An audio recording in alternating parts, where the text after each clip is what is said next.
Hi, this is Jamey from Stonemeyer Games, and I am glad to be back. If you follow this channel, I was gone for about 2 weeks at a family reunion.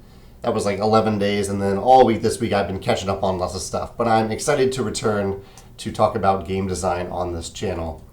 And I thought that I would talk about a game that I played while I was at my family reunion. We actually played a lot of games. I taught a lot of different games to a lot of different people. We played a lot of code names and Skull. I taught Scythe once. We played Cockroach Poker. A lot of different games, Between Two Cities, and Viticulture. We got a Viticulture in too.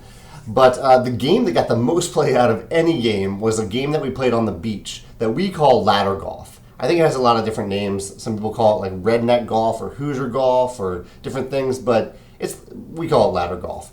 Basically, the idea is that, and I'm sure there are different rule variants out there. This is how my family plays.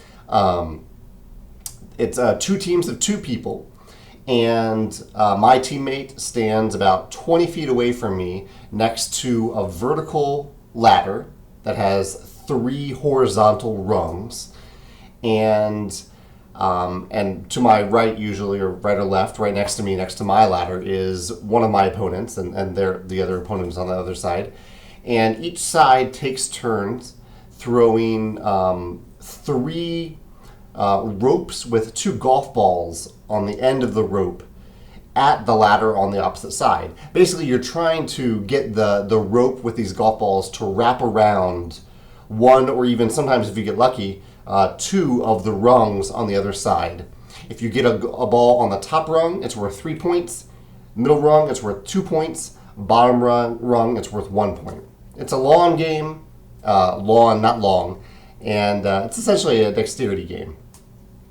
But the game actually, for what it is, has some clever game mechanisms in it. And I wanted to mention 2 of them here. One of the key ones is that you can cancel your opponent's throws. So if I have a really good round and I've hit like a 3, or maybe I've hit the rope can wrap around the 3 and wrap around the 2, so I'm going to get 5 points from that. The opponent can cancel those shots out by wrapping their rope around the same rungs. So if I have one on the 2 and they wrap one around the 2, they cancel it. So this is a nice way that even if you have a really strong opponent, you can cancel them out. And that can help you catch up if you're falling behind. Because this is a game that it's a game where you're throwing a golf ball on a windy beach, so anything can happen. And often one team might pull way ahead and the other team is trying to catch back up. And this is where the second mechanism comes in, and this is just a really clever catch-up mechanism, which is that each team is playing to get to 21 points. If you end a round and you have 21 points, you win the game. Your team wins the game.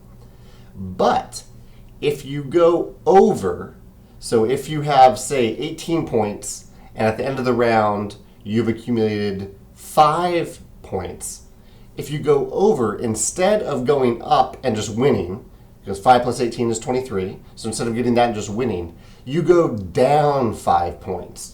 So at the end of the game, so if you shoot way ahead in the game, you're doing really well, you're getting really lucky. At the end, there's this point where you need a lot of precision. You can't just keep throwing at the 3s or getting lucky with 3s and 2s. You have to be very precise to get the exact number, 21, or you're going to go back down. And this happened a number of times. I mean, it happens all the time in this game because it is hard to be very precise. It happened in times where, like, I had an awesome round. So maybe I was at 12, and I ended up getting 10 points. And I'd go all the way back down to 2, because 12 plus 10 is 22. That's over 21, so you go down instead.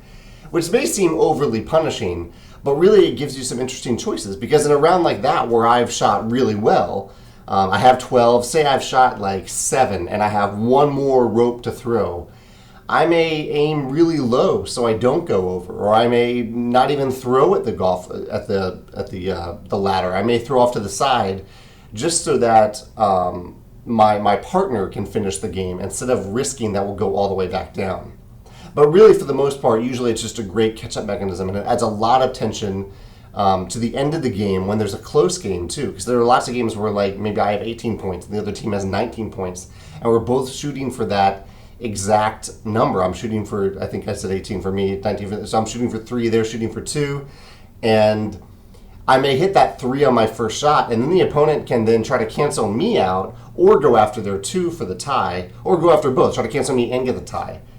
So for what is really just a very simple lawn game, there's some really interesting choices to make near the end of the game, and the game itself is set up to bring that tension at the end of the game, which I love. I had a great time playing it, and I hope you get the chance to try it too. So what I'd love to hear your thoughts on in this video are, what is your, for like lawn games, like horseshoes or quarters or bocce ball or ladder golf, if you play ladder golf, what is your favorite mechanism in a lawn game? I'd love to hear your thoughts on that. Thanks.